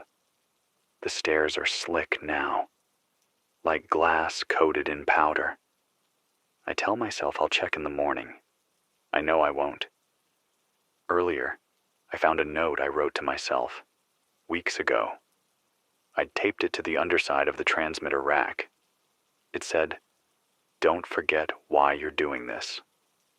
And under that, the voice matters more than the warmth. Guess past me was trying to be poetic, but I get it now. Warmth fades. The voice, if you record it, if you transmit it, if someone hears it, echoes. It lingers. It becomes proof. Proof that we were here, that we didn't go quietly. So I'll keep doing this, even if the air turns to knives, even if my lips crack and my voice fails, even if the mic light goes out. I'll talk until I can't. I'll talk for the people who can't, for the ones frozen in place, for the ones buried in drifts, for the ones huddled in closets, stairwells, and bus stops with no signal, no fire, no hope. If that's you, if you're hearing this, I need you to remember something. You're not weak. You're surviving in a world that was never meant to be survived. A frozen world, a dead world, one that forgot how to feed or shelter or listen. And still you breathe. You wake up, you try. That's strength. That's resistance. That's human. If this is my last hour, let it be filled with truth. Let it be filled with names. Elise, my sister. I never got to say goodbye. You were in Houston. The lines went down. The flights never landed. If you made it, I hope you found warmth. If you didn't, I hope you weren't alone. Thomas, my friend from college. We used to laugh at conspiracy nuts and stockpile memes, not supplies. I should have taken it all more seriously. You were right. And if you're still alive out there, call in. Just once. Say anything. One word. Let me know. Let me believe. The candle's burning low. It's throwing shadows across the booth walls like they're dancing. It makes this place feel alive in a way nothing else does. I might leave it burning tonight, just in case someone looks up at this tower from the snow below and sees something that reminds them to keep going. This is Mike Harrington. Widzę ED 104,9 FM. No heat, no food, no plans, just voice, just hope, just here. It's 6:17 p.m. Everything creaks now. The walls, the ceiling, my jaw. The building has begun to settle in strange ways, like it's curling up tighter against the cold, trying to survive too. There's a sound in the vents, like cracking bones. Or maybe that's just the ductwork breathing. I've layered on my last 2 station hoodies, still cold. Not shivering anymore though, which I don't think is a good thing. My body's confused. It's past discomfort. It's trying to go numb. That's the trick of hypothermia. It feels gentle toward the end, like sleep, like peace. I know better, so I'm keeping my mind busy. Right now, I'm flipping through old requests people left on the studio board. Not the kind that come in through calls. The ones people used to write on post-it notes and leave pinned to the cork. There's one from 2017 that says, "Please play Leonard Cohen's You Want It Darker." He understood something most people don't. No name. Another one just says, "To the girl who cried during Fast Car, you weren't alone." That one stuck with me. I always wondered who wrote it, and who they meant. I think about those people now, not as song requests, but as ghosts. Little emotional fingerprints trapped in ink. Reminders that this building used to be full of people. Laughter, coffee breath, bad jokes, midnight harmonies. I can almost hear the echo of an old producer singing along off-key, or Dave in engineering banging a wrench on the transmitter in frustration. All gone now. Maybe not gone. Maybe just somewhere else. Somewhere warmer. Somewhere unreachable. I want to believe that.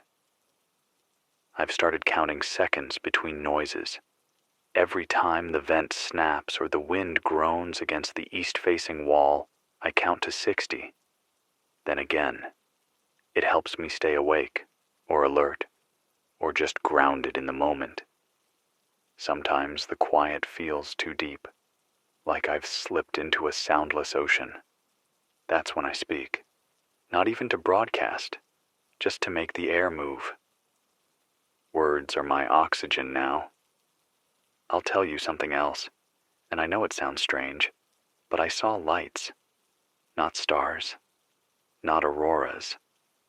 Lights. Faint, red and blue, flickering across the low clouds like there's a storm with a heartbeat. Too high up to be from buildings, too erratic to be northern lights. Maybe atmospheric interference. Maybe a trick of my mind. Maybe a plane, but nothing should be flying. Not anymore. Still, it was something. And right now, something feels like a miracle. I whispered a hello when I saw it. Just in case. Just in case someone else was looking down at the same moment I looked up. You know what's wild? I still keep the on-air sign lit above the booth, even though there's no one left to see it. Even though the front lobby is just shadows and drift. Even though it's a waste of power. I keep it on. Because it means this voice still matters. Because it says, I am still here. And if anyone stumbles into this building, if anyone's crawling through this snow, lost and afraid and desperate, they'll see that sign, glowing red through the frost. And maybe they'll come in, and maybe they'll speak, and maybe I won't be alone. That's the dream now. Not rescue, not recovery, just another voice, Another signal. One more person who says, I hear you. This is Mike Harrington. VOZ 104,9 FM. The windows are fogged, the roof groans, the air is dry and still and heavy. But this frequency is open. This heartbeat is on the wire. It's 7:10 p.m. I just boiled snow in a metal mug with the last of the emergency gel fuel. Didn't even bother filtering it. No time, no options. Tasted like rust and ozone. But it was warm, and that's what mattered. The warmth slid down my throat like a secret. I held the mug in my hands until it went cold again, which didn't take long. Everything cools faster now. It's like the air steals energy out of spite. The building moaned again a few minutes ago. Not a crack or a snap this time. A deep, full-bodied groan, like something underneath the station shifted. Like the earth's starting to give up too. Maybe the frost is digging through the concrete, through the basement, through the bone. I keep thinking about cities, the big ones, Chicago, New York, Toronto. How quiet they must be now. Can you imagine Times Square frozen solid? Giant LED billboards flickering with static? Snow piled 20 feet high between the yellow cabs that will never move again? Subways like tombs. Elevators stuck mid-floor. People who thought they were safe because they were surrounded by millions of others, now buried under silence. We weren't ready for this. Not because we didn't see it coming. We did. The warnings were there. The models. The headlines. The politicians arguing about emissions while the oceans warmed and the jet stream slowed and the stratosphere cracked like glass under pressure. But we didn't act. Not really. Not fast enough. And now, this great pause, this eternal hush. I wonder what people will call this time, if anyone survives long enough to write it down. The white silence? The still year? The great freeze? Will anyone remember names, or just the snow? I have this recurring image in my head. Don't know if it's memory or imagination. It's a hallway lit by a single emergency bulb, walls covered in frost, a line of people wrapped in blankets, faces hollow. Nobody speaks. Not because they can't, because they've forgotten how. I think that's what scares me more than death. The forgetting. The quiet that steals not just life, but language. I won't let that happen here. As long as this signal holds, I'll fill the air with names, stories, music, even rambling thoughts like this. Anything to remind the universe we were here. We built cities. We kissed each other in the rain. We held hands during horror movies. We made playlists for road trips and cried during songs we pretended not to like. We existed.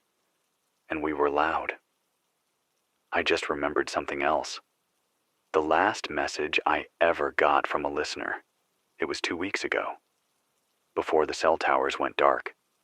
The message just said, Mike, keep talking. Even if no one's left to hear it, the silence doesn't deserve to win. That's been etched into me ever since, like a mission, a promise. So I'm still talking.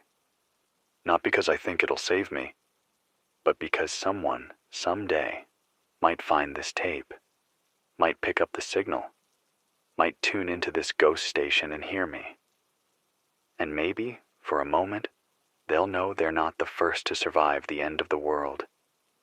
That someone else sat here, afraid, alone, but not silent. This is Mike Harrington. VZ 104,9 FM. The city is asleep beneath the snow. But this voice, still wide awake. still burning. It's 8:06 p.m. I just stepped outside. Didn't mean to stay out more than a minute, but time gets weird out there. I thought I was just checking the antenna line, making sure the ice hadn't snapped it clean. But I froze, literally and metaphorically, because above me, above this silent, skeletal town, was the most terrifying and beautiful thing I've ever seen.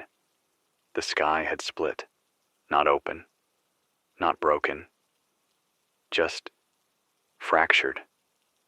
Lines, horizontal, vertical, like threads of light stitched into the black, vibrating like spider webs in a breeze I couldn't feel. They shimmered, they hummed. Not loud, quiet but insistent, like the inside of your own skull when you're about to fall asleep, but your brain won't shut up. It wasn't an aurora. I've seen those. This wasn't green or waving or soft. This was surgical, sharp, artificial. I don't know what it means. Maybe the atmosphere's folding. Maybe the cold cracked something in the upper stratosphere and we're watching space unravel. Or maybe it's the power grid in the sky. The last traces of satellites, or some emergency broadcast lattice coming back online, flickering to life before dying again. Or maybe it's nothing. Maybe it's me, standing in -40 air with frost climbing my eyelashes, hallucinating neon veins in the heavens. But I heard it. I swear to you. I heard the sky. And it sounded like it was thinking.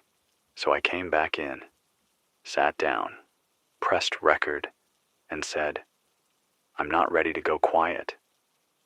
Because if the sky is watching, I want it to hear me. I'm not a scientist. I don't have a theory that fixes this. I don't have a shelter or a team or a well-stocked bunker. I have a voice, and I know how to keep it moving through copper and air. And that, right now, is everything. I can't stop picturing it. The shape of the sky, the geometry of it, something ancient, something wrong. And I felt so small beneath it, but also responsible. Like maybe we cracked the sky open, and now we have to talk loud enough to fill the hole. That's what I'm doing. Talking into the breach. Not because it'll fix anything, but because maybe that's what this moment needs. Not silence, not surrender, just signal, just voice. The static's back on a few frequencies, by the way. Earlier, they were dead. Now they're fuzzed. No words, just pulses.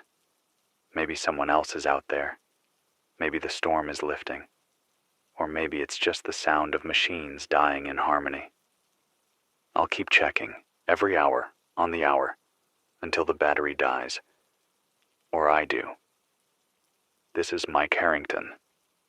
WZ100, 4,9 FM. Still transmitting. Still talking. Because something is listening, even if it's just the sky. It's 9:02 p.m. I almost forgot what a ticking clock sounded like. Not the digital kind. Not a countdown on a microwave or a timer app. I mean the real kind. Mechanical. Ticking like a heartbeat. I found an old wall clock in the back hallway near the maintenance door. Battery powered. Dusty. Hanging crooked. It's still going. How? I don't know. Maybe the battery was new when the world stopped. Maybe time itself is cheating for once. But I brought it in here, set it next to the mic, and now every second feels like a footstep. Forward. Relentless. It's a reminder I didn't know I needed. That even if the world is frozen, time is still moving. We're not stuck, we're suspended, and that's different, because it means this won't last forever. something will change. Maybe not for the better, but it will change. And until it does, we speak, we witness, we name what's happening. Let me name it now. The frost has reached the inside of the booth. It's on the glass of the sound window. It's crusting the corners of the desk. It's blooming on the mic arm. The frost isn't passive anymore. It's crawling, reaching, like it wants to be part of the broadcast, like it wants to tell its side of the story. I keep wiping it away with my sleeve, not because I think I can stop it, but because it makes me feel like I still have hands, like I still have agency, like I'm not just a mouth stuck in the end credits of the human race. God, that clock. Every tick makes the booth feel more alive. I think that's what I've been missing most. Life sounds. The noise of someone making tea, a chair creaking, feet pacing, voices arguing in the next room. I'd give anything to hear someone laugh, even if it was sarcastic, even if it was forced. Just that high, breathy, human absurdity. Laughter is proof we don't believe death gets the last word. So if you're listening out there, if you've got the strength, laugh, even if it hurts. Even if no one hears it but you. Let the cold know it didn't get your spirit. Let the frost hear you say, "Not yet." I know I'm talking like this might be my last night. It's not if I can help it. But the night is heavy, and long, and quiet in a way that tries to rewrite your thoughts. It's not just the absence of sound, it's the weight of silence, a gravity, and I'm fighting it with this signal, with syllables, with names. Let me say one, Jonas, a janitor who worked here weekends, older guy, loved baseball, kept a transistor radio in his cart and used to hum along with the ads, brought donuts every Sunday. No one asked him to. He just did. He's probably gone now. But if he's not, Jonas, the chocolate glazed ones were always my favorite. I just never said it out loud. Another name, Ayla. She used to run the midnight jazz show. Softest voice you ever heard. Like velvet dipped in wine. She once told me, if it's snowing outside, play slower songs. People need to feel cradled. I wish she were here now. She'd know what to say. Instead, you get me, and my frozen fingers, and this microphone, and this ticking clock that proves we're still moving forward, even if everything else has stopped. This is Mike Harrington, WZ 104,9 FM, still alive, still counting, still cradling the silence with sound. It's 10:03 p.m. There's something strange happening with the light. Not the sky this time, the studio. The LED panels are flickering like they're trying to say something, not just random, rhythmic, like Morse code without a sender. 2 long flashes, 1 short, then darkness, then again. I know it's probably just the battery inverter losing the fight, but in moments like these, your brain clings to patterns, meaning, messages in the noise. I stood under the panel and whispered, "If that's you, blink once." Nothing. I waited. Okay. Blink twice. Still nothing. But when I turned away, 2 flashes. Coincidence? Almost definitely. But still. That's how stories begin. With doubt, with frost, with a twitch in the lights. We're storytelling creatures, even now, especially now. It's how we build walls against the cold. We name things. even the darkness. So here's what I'll name tonight. The silence is no longer empty. It has a texture, a presence. It feels like someone's standing just outside the doorframe. Not moving, just watching. I'm not saying there's a person here, but there's something, an attention, an awareness in the freeze. It's not malevolent. It's not helpful either. It's just curious. And sometimes that's worse. Because curiosity doesn't need a reason. It doesn't need mercy. It just watches. I'm not afraid of ghosts. I don't think this is that. I think it's the cold itself. Not just temperature. A presence. A creeping, encircling thing that learns. It knows where the vents are, where the heat leaks, where the breath comes out warmest. It's adapting. It's studying. I wiped frost from the window again. Couldn't see anything. Just white. Endless, suffocating white. Not falling anymore. Just hanging. Still. Like the air has become snow's final resting place. And in that white, I thought I saw movement. A person. Number too tall. Too still. A shape. Vaguely human, but wrong. Too narrow at the shoulders. Too long in the neck. No face. Just a kind of shimmer where the head should be. And then, gone. I told myself it was refraction. Ice crystals. A trick of the mind. But my hand was shaking when I reached for the mic. Not from the cold. From the possibility. Because if the cold is watching, if it's thinking, then we're not just freezing. We're being erased. I know how that sounds. I do. But when you've been alone this long, surrounded by ice that grows in spirals and whispers in the ductwork, you start to question what's physical and what's just cold-made flesh. I don't want to scare you. Okay, that's a lie. I do want to scare you. Because this isn't a snowstorm. It's not a blizzard. It's an invasion, and the invader is patient. It doesn't need armies, just silence, just time, just cold. This is Mike Harrington. WZ 104,9 FM. Still here. Still warm. Still resisting. And still watching the frost watch me. It's 11:11 p.m. I didn't plan to make a wish, but I whispered one anyway. Let someone else still be out there. I don't know if it's ritual or desperation, or the kind of prayer you make with your teeth clenched and your breath visible in the air. But I meant it. Because the booth feels smaller tonight, not just colder, closer.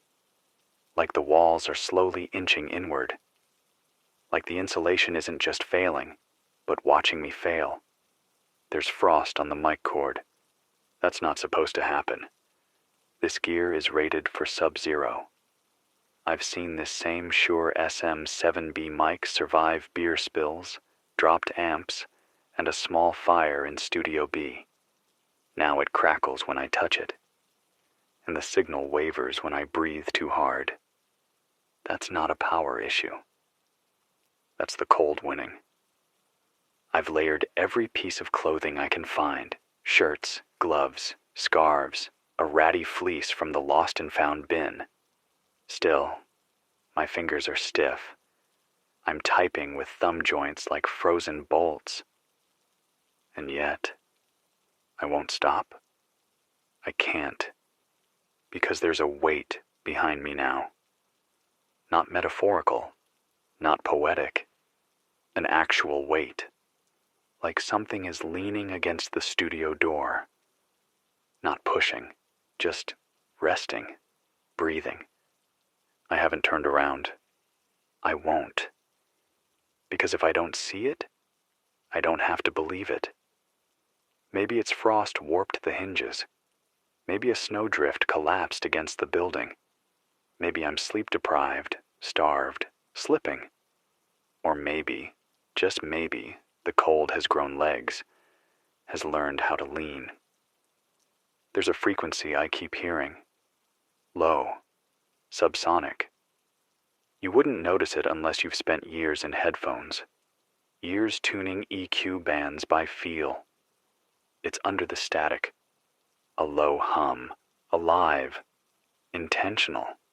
And when I pause, it pulses, like it wants to be heard, like it's answering me. A dialogue in decibels and decay. I call it the underwave. It's not from my transmitter. It's not local interference. It's global. Maybe beyond. Maybe the earth itself is singing. Or maybe something underneath. Or maybe something above. Whatever it is, it vibrates in my teeth. It curls at the edges of my sanity. But I keep the gain up. I keep the fader hot. I let it through the airwaves. Because even if it is the enemy, at least it's a voice. And voices deserve to be heard. Even terrible ones. Especially terrible ones. Because silence is worse. Silence is death. This is Mike Harrington. Wzejdę 104,9 FM. Broadcasting from the last warm breath of a dying building. If you're out there, send something back. A hum, a word, a blink of static, anything. Just remind me that the frost hasn't taken everyone. Not yet. It's 12:02 a.m., a new day. Not that it matters anymore. The sun hasn't risen in 4 days. Or maybe it has, and the sky just doesn't know how to carry light anymore. I lit a candle, one of the emergency ones. Short, stubby, smells like dust and old wax. The flame bent to the left, pulled almost, like something invisible was inhaling. I watched it sway for 5 full minutes. Not because I was afraid it would go out, but because it was alive. That little flame was the first warm, moving thing I'd seen in hours. And then I did something I hadn't done since the grid collapsed. I said my full name out loud. Michael David Harrington, born February 17th. I am alive. I am human. I am not finished. Why? I don't know. Maybe because I needed to hear someone say it, even if that someone was me. Maybe because the cold has taken so many names, and I refuse to let it take mine. There's something happening outside the studio. I can't see it, but I can feel it. The pressure shifted. The building creaks now on every second tick of the wall clock. The antenna hums a note I didn't tune it for. And earlier, I swear, I saw footprints. Not mine, not animal, but human, barefoot, pressed into the snow like someone walked across the lot with skin against ice and didn't sink. They led from the tree line, straight to the generator shed. But they didn't come back. I haven't gone out to check. Not because I'm scared, because I know if I open that door, I won't be alone anymore, and that might be worse. Because the thing that left those prints, it isn't here to talk. It isn't here to listen. It's here because something inside this broadcast still flickers, still resists. And it doesn't like that. The frost doesn't want heat. It wants hush. It doesn't want you to die screaming. It wants you to stop speaking, to forget words, to forget warmth, to forget yourself. I won't let it. I won't. That's the oath now. Not survival, not escape. just memory. I remember Ayla's laugh. I remember Jonas humming Sinatra while cleaning the break room. I remember the way my mother used to tap her wedding ring against the kitchen counter when she was thinking. I remember coffee. I remember Saturday mornings. I remember light, and as long as I do, the frost loses, even if it swallows everything else. This is Mike Harrington, Z104,9 FM, still naming, still warming the dark with memory. If this is my last hour, then let it echo, let it burn. It's 1:07 a.m. The candle's gone out. No draft, no gust, just gone. The wick didn't smoke. The wax didn't melt down. It just blinked out like a light switch. I didn't light another. There's a glow in here now that doesn't belong to fire. I know how that sounds. But when you've stared into enough nights, you start to notice the subtle stuff. The booth is breathing. Not in a way I can measure, but the frost on the glass fogs, then clears, then fogs again. Like lungs, like the room itself is alive. Or maybe it's me projecting life into everything I want to survive with me. The pressure on the studio door hasn't lifted. I tapped on it once. Whatever's on the other side tapped back twice. Same rhythm I used. There's no wind out there anymore. Just presence. Just stillness so dense it feels like a blanket held over the earth's mouth. I tried tuning the receiver again.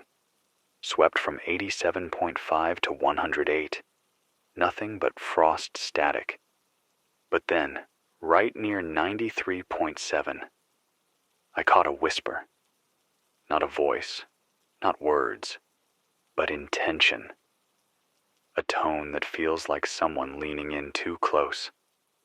Like breath without a face. I said, "Is someone there?" No response. But the booth got colder. I think it heard me. And I think it was disappointed.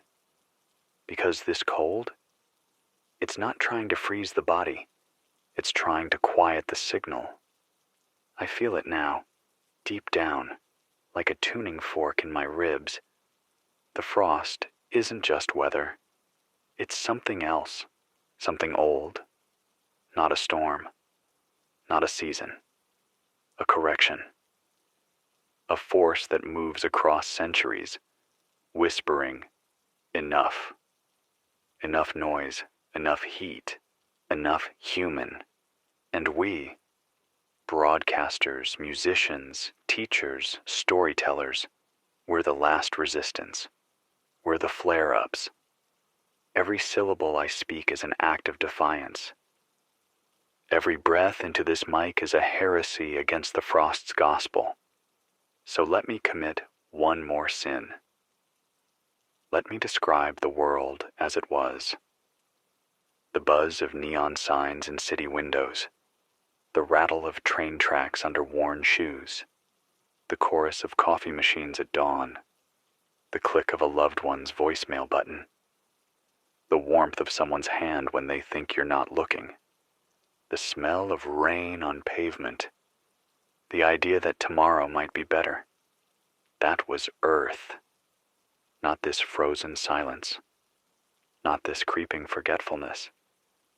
So if you're out there, remember something. Whisper it. Write it. Burn it into the frost if you have to. But don't let this thing win. Don't let the cold convince you that warmth was a lie. Because I was there, and it wasn't. This is Mike Harrington. Views 104,9 FM. Voice of the warm world. Still here. Still louder than the ice. Still human. It's 2:10 a.m. I heard music. I swear to God, I heard music. Not from here, not from my own station. It came through the emergency band, somewhere between the no AA frequency and dead static. Piano, software old, sounded like something from another century. Minor chords, slow and cracked like the keys hadn't been touched in years, notes falling like icicles breaking from a roof. There were no vocals, no intro, no station ID, just music. And then silence. A silence so thick it swallowed the echo. I tried to record it, but the deck glitched. Tape refused to spin. Digital file corrupted. Of course it did. Because this place, this freeze, hates beauty. It doesn't mind the screaming. It doesn't care about the fear. But music? That's memory given rhythm. That's resistance. And the frost can't tolerate resistance for long. I sat for a while in the quiet. Mic off. Just breathing. Just listening. And I realized something. The frost has a pulse. It's not random anymore. The way it spreads, spirals, curls, bites at the same angles, it's too precise. Like it's following a beat. Like it's dancing to a song only it can hear. Maybe that's what I heard on the radio. Not a song from someone else, but the frost's own anthem. A funeral hymn for heat. A lullaby for the dying. But here's the thing. It wasn't complete. It faded mid-phrase. And for a second, I imagined the frost wasn't celebrating. It was mourning. Could that be possible? Could this cold be grieving the world it's killing? Could it be lonely? I know. I sound insane. But what if it's not just here to erase us? What if it wanted to be part of us? What if we failed it somehow? Failed to listen when the ice first whispered? Failed to understand? I don't know. I'm spiraling. But I have to explore every possibility, because that's all I have left. Curiosity and a voice. And as long as I still have those, the frost hasn't won. This is Mike Harrington. Z104,9 FM. Still curious, still questioning, still whispering into the dark in case someone or something whispers back.